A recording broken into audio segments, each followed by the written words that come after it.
বন্ধুরা, টাইম ট্রাভেলের আসল রহস্য এবং টাইম ট্রাভেল নিয়ে বিজ্ঞানীদের ধারণা কি তা আজকের ভিডিওতে আমরা জানব। তো চলুন বন্ধুরা, শুরু করা যাক।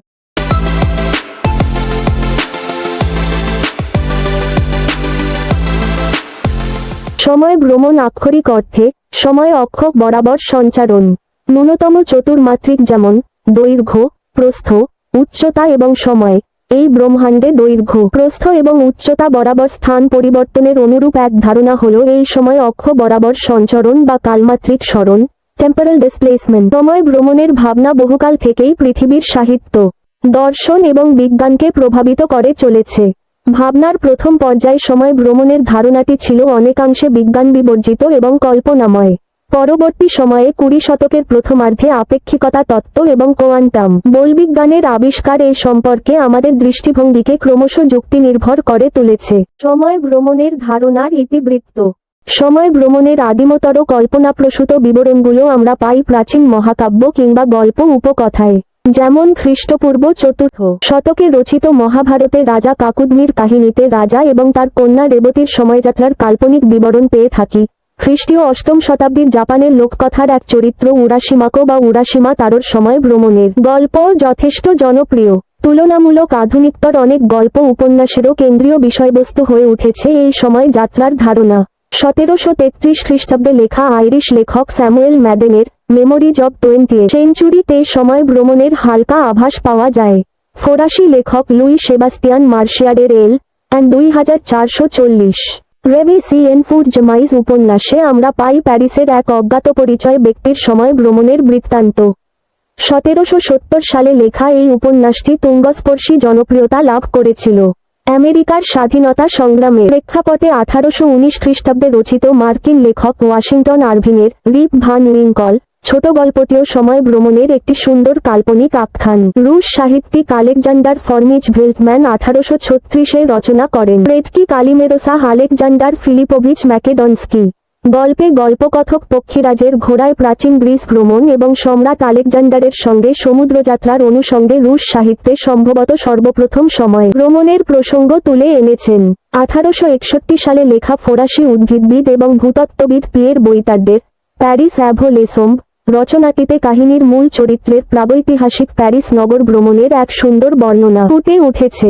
এছাড়াও চার্লস ডিকেন্সের a Christmas carol, new monthly magazine এ প্রকাশিত স্বনামধন্য মার্কিন লেখক এডওয়ার্ড হেলের হ্যান্ডস অফ এবং আরও অসংখ্য গল্প উপন্যাসে আমরা সময় ভ্রমণের উল্লেখ পাই। পূর্বতন সময় যন্ত্রের ধারণা। খুব সম্ভবত 1881 খ্রিস্টাব্দে নিউ ইয়র্ক সানে প্রকাশিত এডওয়ার্ড মিশেলের the clock that went backward গল্পে প্রথম সময় যন্ত্রের ধারণা পাওয়া যায়। এরপর এনরিকে রিমবাও, অ্যান্ড্রু শোয়ার, এইচ.জি. ওয়েলস এবং আরও অনেকের লেখাতে বিভিন্ন যান্ত্রিক পদ্ধতিতে সময় ভ্রমণের ধারণাগুলি বিভিন্ন সময়ে পাঠকমহলে সমাদৃত হয় এবং জনপ্রিয়তা লাভ করে।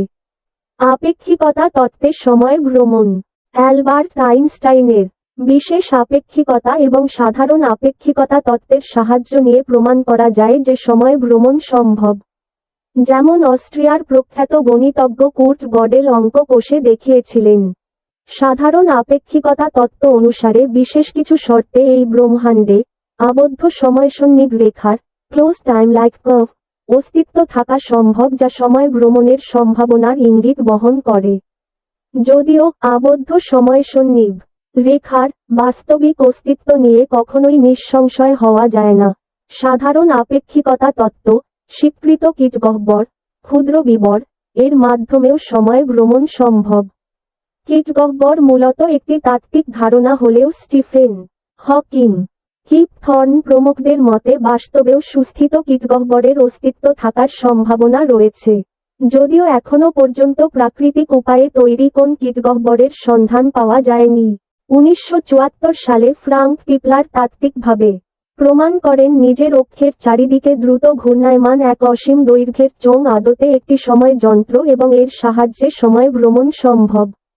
টিপলারের অনুমান ছিল যথেষ্ট বেগে ঘূর্ণায়মান সসীম দৈর্ঘ্যের চোঙের সাহায্য সময় ভ্রমণের ধারণাটি বাস্তবায়িত করা যেতে পারে।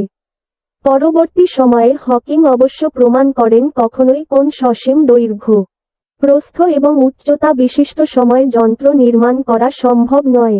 পদার্থবিজ্ঞানীদের অনেকেই বিশ্বাস করেন তত্ত্বগতভাবে সময় ভ্রমণ সম্ভব হলেও তা বাস্তবসম্মত নয়, কারণ এতে কার্য-কারণ সম্পর্ক কজালিটি বিঘ্নিত হয়।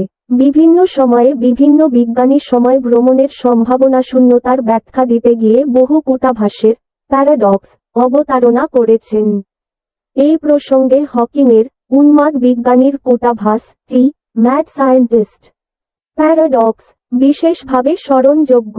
ধরা যাক এক উন্মত্ত বিজ্ঞানী কোনোভাবে তার নিজস্ব অতীতে ফিরে গিয়ে নিজেকে হত্যা করলেন। এক্ষেত্রে যেহেতু সেই বিজ্ঞানীর অতীত প্রতিভু নিহত হলেন, সেহেতু সেই হত্যাকাণ্ডের পরবর্তী সময় থেকে এই ব্রহ্মাণ্ডে আর তার কোন অস্তিত্ব থাকা সম্ভব নয়।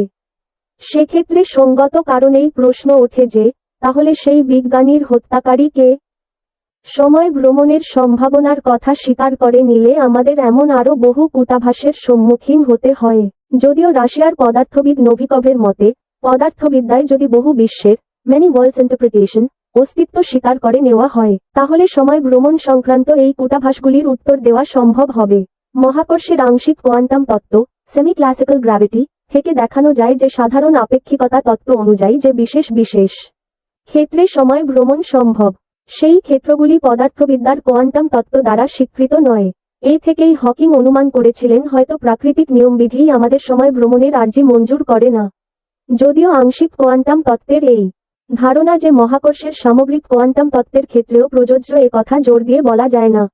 এবং যেহেতু মহাকর্ষের সামগ্রিক কোয়ান্টাম তত্ত্ব আজও আমাদের অজানা, তাই সময় ভ্রমণের সম্ভাবনাহীনতার ব্যাখ্যা বা অনুমান কোনটিই সর্বসম্মতিক্রমে গৃহীত নয়। তাই বহু বিজ্ঞানীই বিশ্বাস করেন সময় ভ্রমণ বাস্তবে সম্ভব। এই প্রসঙ্গে পদার্থবিদ রোনাল্ড ম্যালের নাম উল্লেখযোগ্য। তিনি বলয় লেসারের সাহায্যে ঘূর্ণায়মান কৃষ্ণগহ্বরের অনুরূপ পরিস্থিতি সৃষ্টির মাধ্যমে সময় ভ্রমণকে বাস্তবায়িত করার নিরলস প্রচেষ্টা চালিয়ে যাচ্ছেন। কোয়ান্টাম স্তরে সময় ভ্রমণ পদার্থবিদ্যার সনাতন তত্ত্ব অনুযায়ী যে কোনো সংকেত সর্বাধিক আলোর বেগে বিস্তার লাভ করতে সক্ষম, কিন্তু কোয়ান্টাম তত্ত্বের সংকেত বিস্তারের গতিবেগ আলোর গতিবেগের চেয়েও বেশি হতে পারে। কোনো সংকেত আলোর সমান বা তার চেয়ে কম গতিবেগে বিস্তার লাভ করলে সমস্ত পর্যবেক্ষক এ বিষয়ে সহমত হবেন যে সংকেত প্রেরণের ঘটনাটি সংকেত প্রাপ্তির আগে ঘটেছে, কিন্তু সংকেত আলোর চেয়ে অধিকতর বেগে বিস্তার লাভ করলে সমস্ত পর্যবেক্ষক এর ঠিক বিপরীত ঘটনাটি প্রত্যক্ষ করবেন। অর্থাৎ সেক্ষেত্রে সংকেত প্রাপ্তির ঘটনাটি সংকেত প্রেরণের আগে ঘটবে। পক্ষান্তরে বলা যেতে পারে যে প্রেরিত সংকেত সময়ের বিপরীত অভিমুখে সঞ্চারিত হয়েছে। এটি কোয়ান্টাম তত্ত্বে ট্যাকিউনের বিপ্রতীপ দূরভাষ ট্যাকিওনিক অ্যান্টি-টেলিফোন নামে জনপ্রিয়। কোয়ান্টাম তত্ত্বের বহু বিশ্বের অস্তিত্বের ব্যাখ্যা অনুসারে কোনো রকম সমস্যা ছাড়াই সময় পরিভ্রমণ সম্ভব। তবে এই তত্ত্ব অনুযায়ী একজন সময় ভ্রমণকারী সময় অক্ষ বরাবর সঞ্চারণের সময় কেবলমাত্র নিজস্ব বিশ্বের অনুরূপ সেই সমস্ত বিশ্বেই উপনীত হতে সক্ষম, যাতে এই প্রক্রিয়ায় কার্যকারণ সম্পর্কটি বিঘ্নিত না হয়। এই ধারণাটি কল্পবিজ্ঞানে খুবই জনপ্রিয়তা লাভ করে। পরীক্ষালব্ধ ফলাফল। বিভিন্ন সময়ে বহু বিজ্ঞানী দাবি করেছেন যে তারা আলোর চেয়ে বেশি গতিবেগে সংকেত প্রেরণের মাধ্যমে সময় ভ্রমণের ধারণাটি বাস্তবায়িত করেছেন। এদের মধ্যে লিজু ওয়াং, গুন্টার নিমস, অ্যালফন্স তালহোফেন প্রমুখ উল্লেখযোগ্য। কিন্তু এই পরীক্ষাগুলির কোনটিরই ফলাফল এবং ব্যাখ্যা এখনও সর্বসম্মতিক্রমে স্বীকৃত নয়। ভবিষ্যতের সময় সঞ্চারীরা। চিত্রশিল্পী শভেন স্পিগেলবার্গ অঙ্কিত দ্য টাইম ট্রাভেলার। অনেকেই মনে করেন যদি সময় পরিভ্রমণ আদৌ সম্ভব হতো, তাহলে পৃথিবীতে নিশ্চয়ই ভবিষ্যতের সময় সঞ্চারীদের দেখা মিলত। কিন্তু এই মতো যুক্তিসঙ্গত নয়। হতে পারে সময় ভ্রমণ হয়তো সম্ভব, কিন্তু তার প্রযুক্তি নিয়ে ভবিষ্যতের নাগরিকেরা যথেষ্ট আগ্রহী নন। কার্ল সেগান একবার বলেছিলেন, কে বলতে পারে, হয়তো ভবিষ্যতের সময় ভ্রমণ পিয়াসীরা ছদ্মবেশে আমাদের আশেপাশেই ঘুরে বেড়াচ্ছেন। অনেক সময় অনেকে দাবি করেছেন যে তারা ভবিষ্যতের সময় সঞ্চারীদের চিহ্নিত করেছেন। তাদের দাবির সমর্থনে তারা সকলের সামনে কিছু প্রমাণও পেশ করেছেন। এর মধ্যে চার্লি চ্যাপলিনের দ্য সার্কাস চলচ্চিত্রের একটি ছোট্ট অংশ। এটি চ্যাপলিনস টাইম ট্রাভেলার নামে আন্তর্জাল দুনিয়ায় জনপ্রিয়তা লাভ করেছিল এবং 1941 সালে ব্রিটিশ কলম্বিয়ার অন্তর্গত গোল্ডব্রিজে একটি সেতুর পুনরুদ্বোধন অনুষ্ঠানে গৃহীত একটি আলোকচিত্র উল্লেখযোগ্য। সময় ভ্রমণ নিয়ে অসংখ্য কাহিনীও শোনা গেছে বিভিন্ন সময়ে। প্রচলিত এই সব কাহিনীর মুখ্য চরিত্র যেমন জন টাইটার, বব হোয়াইট, অ্যান্ড্রু কার্লসিন এবং এরকম আরও অনেককে বাস্তব চরিত্র বলে দাবি করেছেন অনেকেই। তবে এ সমস্ত প্রমাণ বা গল্প কোনটিই কখনো সর্বজনীন স্বীকৃতি লাভ করেনি। বিভিন্ন সময়ে বিভিন্ন সংস্থা ভবিষ্যতের সময় সঞ্চারীদের অভ্যর্থনার জন্য প্রকাশ্য অনুষ্ঠানের আয়োজন করেছে। এর মধ্যে 1982 সালে মার্কিন মুলুকের বাল্টিমোরে ক্রোনোনটস উদ্যোগ এবং 2005 সালে মাসাচুসেটস ইনস্টিটিউট অফ টেকনোলজির উৎসাহে অনুষ্ঠিত পার্থ ডেস্টিনেশন ডে কথা বিশেষভাবে স্মরণযোগ্য। যদিও এই সমস্ত অনুষ্ঠানে ভবিষ্যতের কোনো সময়ভ্রমণপিয়াসীর সাথে আমাদের দেখা হয়নি, কিংবা কে বলতে পারে ভবিষ্যতের নাগরিকদের সাথে আমাদের দেখা হয়েছে ওই দিনই, ওই অনুষ্ঠানে, হয়তো অন্য কোন বিশ্বে। বন্ধুরা, আপনাদের কি মনে হয় টাইম ট্রাভেল করা কি সম্ভব, নাকি এটি বিজ্ঞানীদের কাল্পনিক ধারণা? আপনার মূল্যবান মন্তব্যটি কমেন্টে জানান এবং ভিডিওটি ভালো লেগে থাকলে লাইক, শেয়ার এবং চ্যানেলটি সাবস্ক্রাইব করে বেল আইকনটি ক্লিক করুন। ধন্যবাদ।